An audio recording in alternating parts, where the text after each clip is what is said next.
Guys, good evening. So, kararating ko lang galing sa simbahan. Kaya basa pa yung buhok ko. Kaniligo ko lang.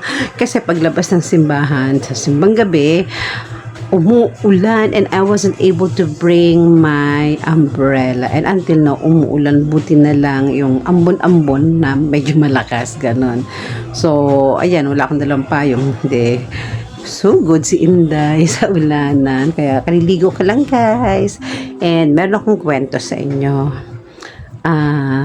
I was kasasara lang kasi ng shop, milk tea shop ko. So, medyo maraming estudyante nung gabi na. I was tired. Pagod ako. Masakit yung paa ko, masakit yung likod ko kasi nakatayo nga while serving the students, milk tea, snow cone. So, after that, pagkalinis ko, habol ako sa simbang gabi. Na-late na naman ako, guys. 15 minutes na naman ako late. Yan. Pero binubuo ko pa rin kahit late ako. So, may paborito akong spot sa loob ng simbahan, guys. Doon sa sulok. Kasi, basta gusto ko lang doon. Isang sulok doon. And, napagod nga ako. So, medyo sumandal ako doon sa may harapan. May isang, upuan na mahaba. So, napahawak ako doon.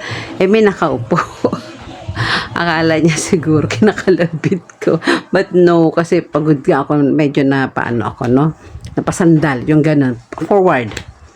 So, nakakatuwa naman. You know what, guys? God is so good talaga. Inoffer niya ako ng seat, ng upuan. Okay, guys. Her name is Irene. Papakita ko sa inyo yung picture kasi hindi talaga ako tumigil. Hindi ko siyang picturean. And I said, thank you. Sana, guys, marami pang ganun na mabuting tao na nag-offer talaga sila sa'yo. So, nahiya naman ako. So, tinanggap ko pa rin yun. Napaupo ako, guys. Papakita ko yung picture niya. Okay? Bye!